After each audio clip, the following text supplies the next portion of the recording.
Assalamualaikum warahmatullahi wabarakatuh. Waalaikumsalam warahmatullahi wabarakatuh. Perkenalkan, nama saya Pak Arjuna Asdiana. Kalian bisa panggil saya Pak Arjun, Pak Juna, atau enggak bisa juga Mister Jun juga bisa. Oke, Mister. Siap, Mister. Oke, kali ini kita akan mempelajari tentang mata pelajaran.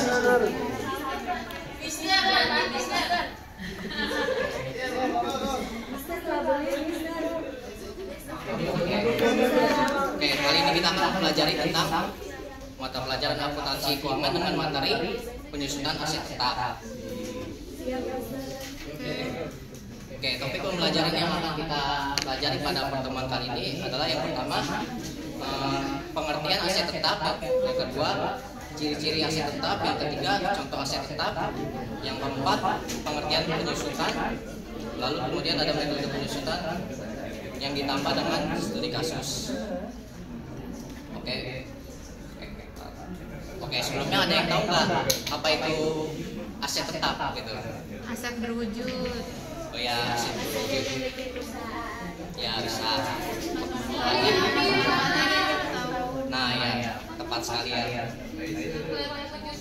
Oke, ya benar ya semua jawabannya. Jadi aset tetap adalah aset berwujud yang dimiliki oleh perusahaan.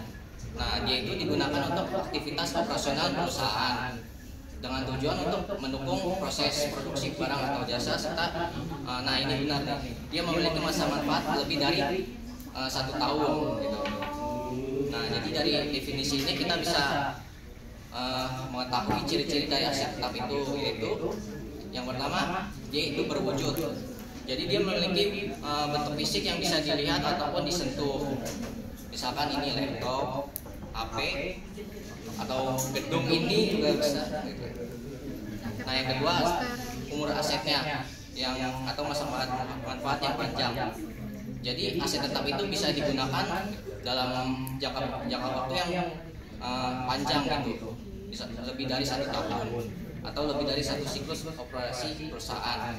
Misalkan bisa 5 tahun, 10 tahun, ataupun 20 tahun lebih untuk tergantung dari asetnya itu apa gitu kan. Yang ketiga itu adalah digunakan untuk operasional. Jadi aset tetap ini digunakan untuk kegiatan operasional perusahaan. Jadi bukan untuk dijual kembali. Jadi misalkan ini bukan seperti kayak persediaan barang dagang ya. Kalau persediaan barang dagang itu kan kita beli barang terus dijual lagi untuk kita dapat laba. Kalau ini tidak ya. Ini untuk apa ya istilahnya, untuk mendukung operasional dari perusahaan. Nah, kita kan udah tahu nih pengertian dari aset tetap, ciri aset tetap. Nah, ada yang bisa nyebutin nggak aset tetap itu apa aja gitu? Gedung.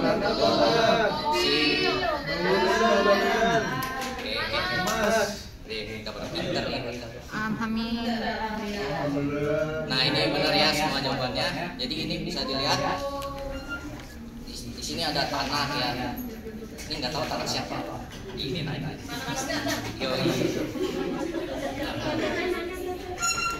Nah, di sini juga ada bangunan. Nah, bangunan itu bisa dalam bentuk gedung, bisa bentuk ruko, ataupun ya bisa kayak gudang ataupun apa ya kayak itu.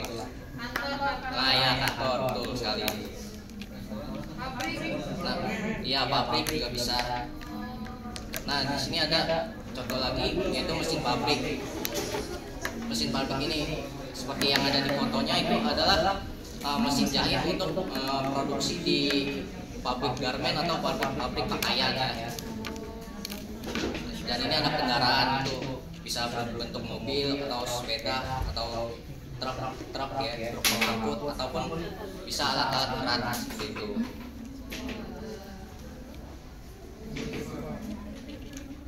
Nah, di sini ada, balik ke topik utama kita ya. Jadi penyusutan adalah proses akuntansi untuk memperoleh biaya, mengalokasikan biaya perolehan aset tetap berwujud secara sistematis dan rasional selama masa manfaat tersebut. Jadi kenapa sih penyusutan itu diperlukan?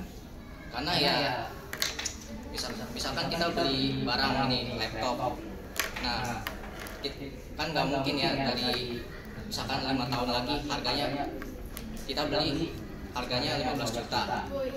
Oke, misalkan ya. Wow. Nah, misalkan 5 tahun lagi kan harganya nggak mungkin 15 juta, bisa jadi harganya Ada bisa penyusutan. turun ya. Misalkan 4 juta doang harganya gitu. Jauh banget. Iya.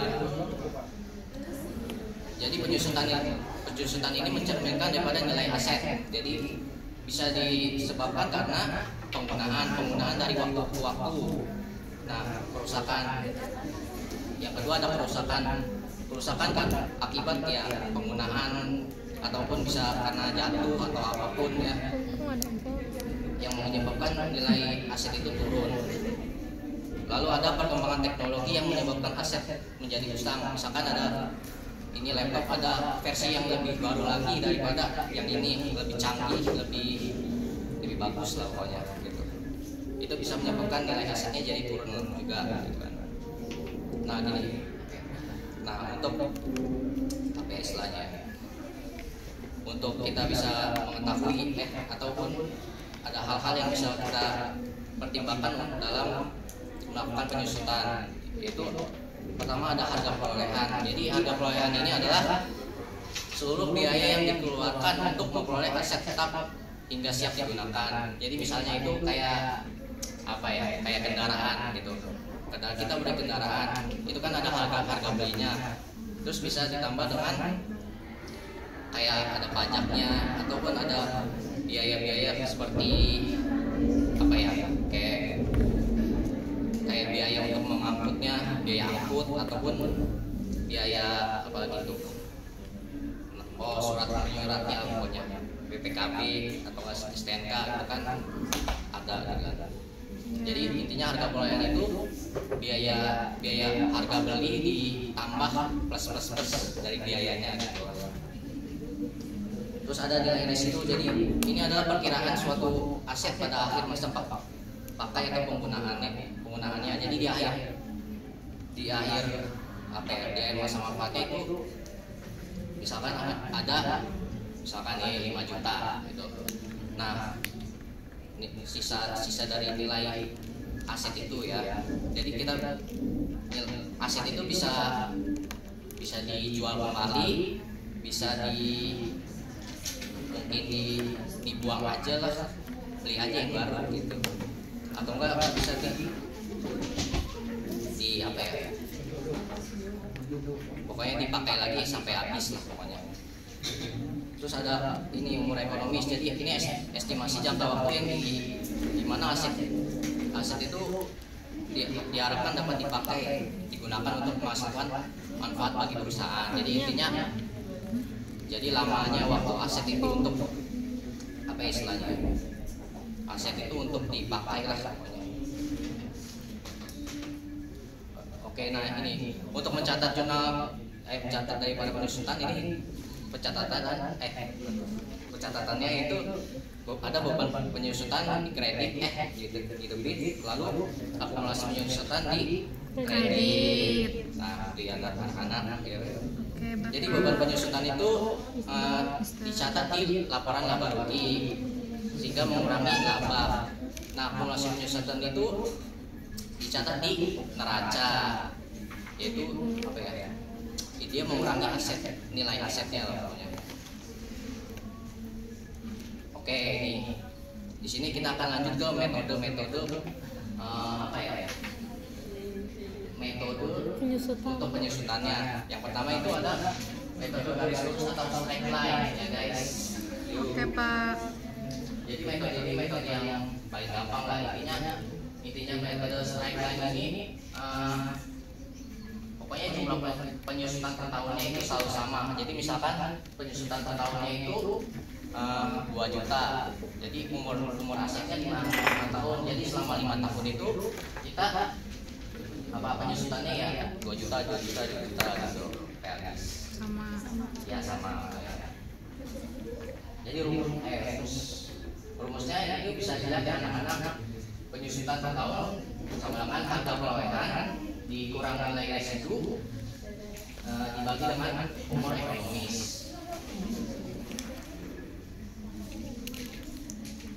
Oke, di sini ada studi kasus untuk bisa lebih memahami ya tentang metode ini. Oke, ada yang mau membacakan lah pokoknya. Iya, bacain aja. Oke, boleh. Studi kasus itu jadi PT Sinaterra membeli peralatan kantor pada tanggal 1 Januari 2025 dengan data BPO yang dipakai untuk perolehan 60 juta. Nah, nilai restitusinya itu 5 juta, rekornya dari 5 tahun. Lalu pertanyaannya, hitunglah penghutang per tahunnya. Oke, terima kasih ya. Yo guys, ini gimana nih caranya kita? Tadi rumusnya apa ya? Harga perolehan dikurang nilai residu dibagi umur ekonomis. Pinter ya Pak. Alhamdulillah. Oke, jadi kan ini di sini harga perolehannya 60 juta dikurang dengan nilai residu sebesar 5 juta dengan umur ekonomisnya 5 tahun. Jadi penyusutan per tahunnya jadi 11 juta rupiah. Nah, ini tabel penyusutannya. Contoh untuk secara realnya tentang kalau disajikan dengan penyusutan tabel penyusutan. Nah, ini contohnya ini biaya perolehan. Ini ada akun, ada biaya perolehan, penyusutan akumulasi, penyusutan sama nilai minggu akhir. Ini cara bacanya ya. Gimana? Ini nomor juta. Nah, penyusutannya 11. Ini akumulasinya kan tambah jadi ini 11 juta juga. Nah, nilai pokoknya itu dari mana? Ini dari 60 juta biaya perolehan dikurang dengan penyusutannya itu.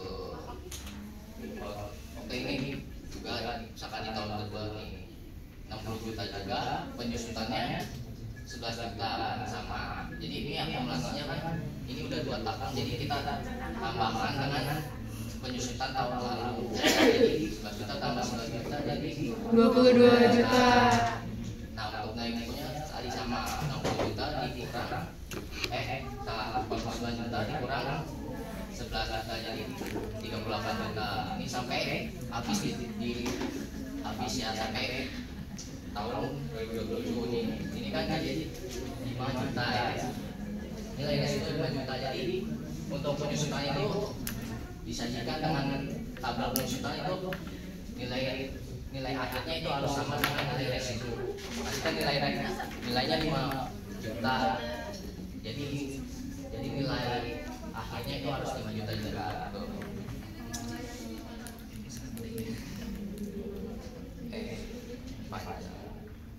Nah, ini ada metode kedua. Jadi metode menurunkan atau double declining balance method. Jadi intinya metode ini tuh jadi penyusutan di awal tahunnya itu lebih besar, sedangkan nah untuk tahun-tahun berikutnya tuh lebih kecil. Jadi dari apa ya misalkan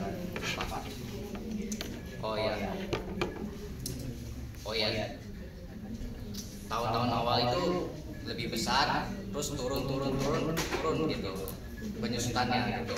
Nilainya berkurang dari tahun ke tahun. Jadi rumusnya itu bisa dilihat nilai ibu dikali dengan presentasi hitam gitu. Oke. Nah, biar lebih paham ya. Ini ada yang mau membacakan atau apa? Siapa? Tabir. Yuk.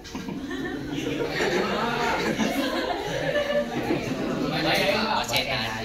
Di kasus kita dengan saya memiliki posisi nilai 100 juta pada saat 1 Januari 2025 dengan metode berikut. Umur ekonomis per tahun tidak ada nilai residu. Itu nama penyusutan per tahun, itu cara penyusutan. Oke. Ini dipilih yang jawab Pak. Mau. Bintang Pak. Bintang Pak. Oke, ini ada yang tahu nggak ini kenapa umur ekonomisnya segini? Yang mana Pak? Ini tadi. Yang mana tuh? Di situ Pak. Iya, sorry.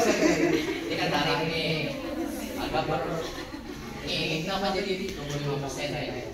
Karena itu 4 tahun jadi 1 bulan. Oke. Pinter ya. Yeay. Jadi karena ini metodenya double ya, jadi itu berarti 2 kalinya.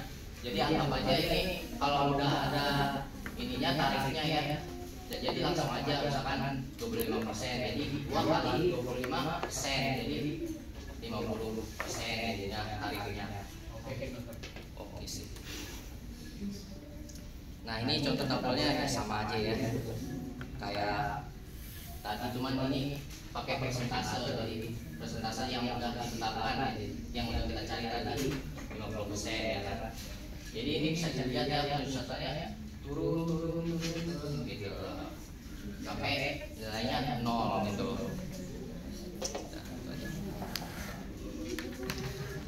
Oke, di sini ada metode lain yaitu metode unit produksi atau unit of production method. Jadi intinya ini, kalau metode garis lurus itu kan pakai umur apa ya? Umur ekonomis. Kalau ini pakai jumlah unit yang diproduksi gitu kan.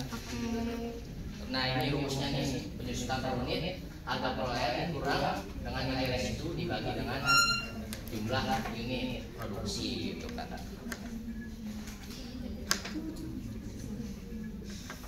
No, ayo baca deh. Ada yang mau membacakan? Tunjuk Pak, tunjuk. John sama.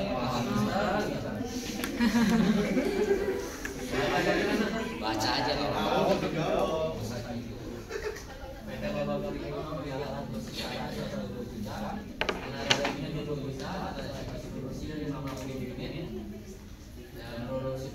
Pada tahun 2023 ada 10 unit, 2024 ada 12.000 unit, 2025 unit, 2026 ada 8.000 unit, dan 2027 ada 5.000 unit Pak. Oke, thank you. Siapa ya? John ya. Oke, ini gimana nih cara ngitungnya tadi? Ayo, rumusnya apa tadi? Harga perolehan dikurang nilai residu kalau ada dibagi jumlah unit. Jumlah unitnya ya. Oke, pas. Jadi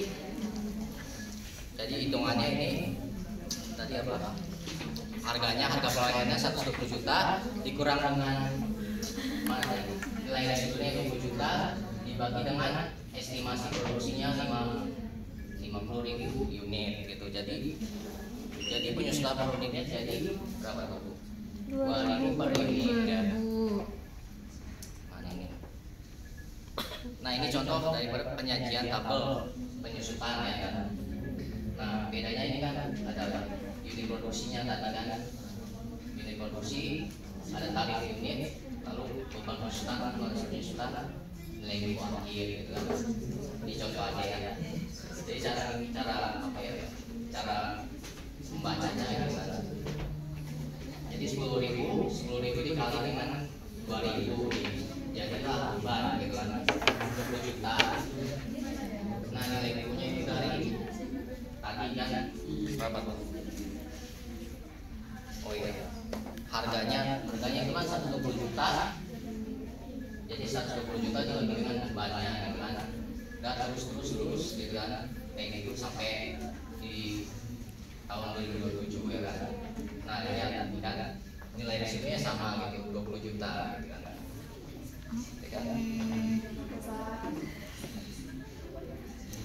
Oke, saatnya ice breaking time. Bangun semuanya, ayo. Jadi ini tebak logo aja ya, biar simpel ya. Coba apa? Siapa? Ayo. Siapa? Nih, ini tinggi banget nih kayaknya nih. Yaudah, apa John? Oke, Toyota. Ada yang lain? Apa?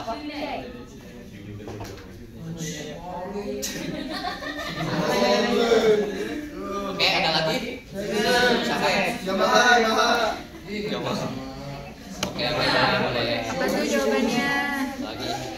Oke, langsung aja ke jawabannya ya. 1, 2, 3.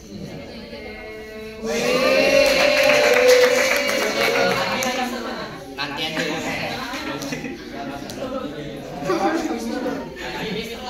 Oke, boleh.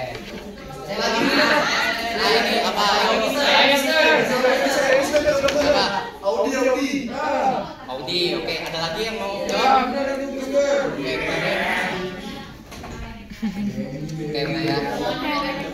1, 2.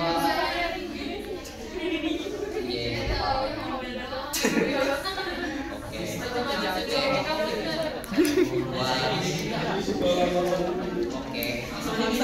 Ayo langsung aja ya. 1, 2.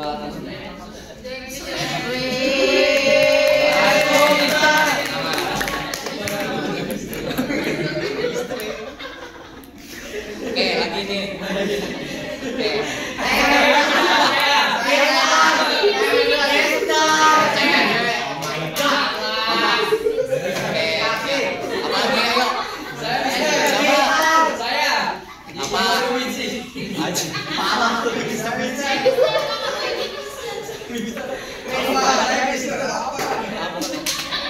Daya, aduh. Ya.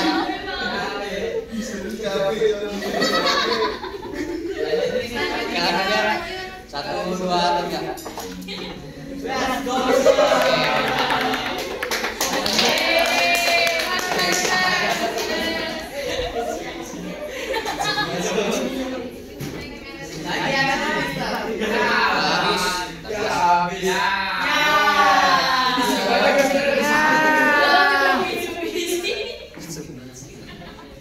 Oke, ini ada kuis yang akan kita jawab secara bersama-sama aja. Bareng-bareng aja. Let's go, let's go. Usah. Full layar.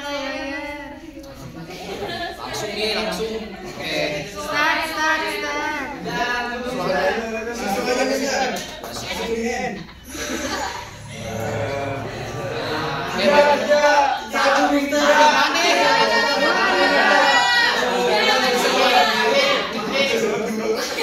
Berapa nih? Wahid. Oke, 1 dulu ya. Nah, nilai residu dalam penyusutan adalah ayo. Serentak ya. Oke. 1, 2, 3.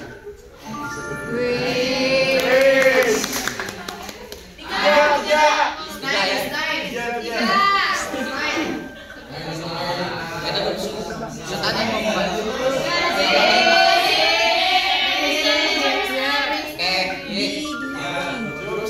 Nah, ye. Lanjut deh.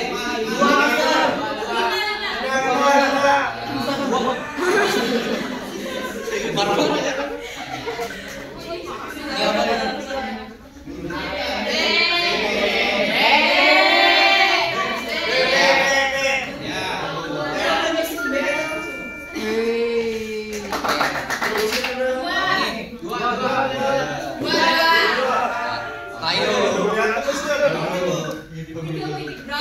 Jawab dulu, ayo. 45.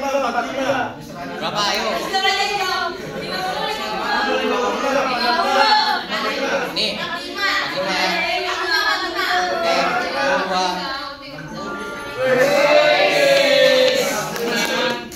Terakhir.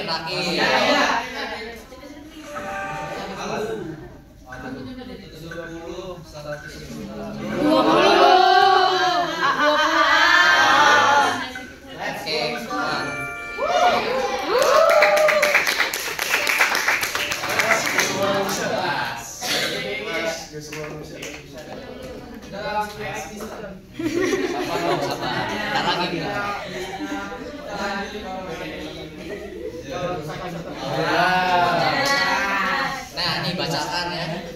Ada yang mau bacain nggak? Tunjuk. Oke, Agun.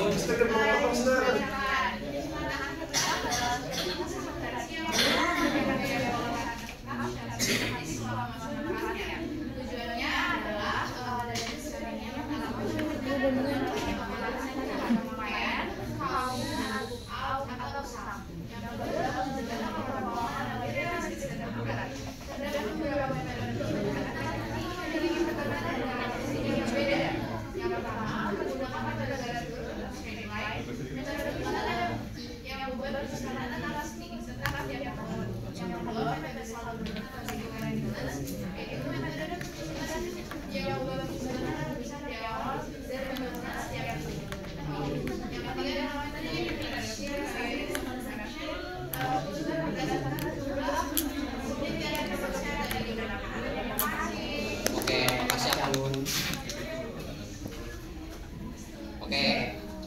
Terima kasih atas atas keaktifannya, atas kesediaannya untuk mendengarkan.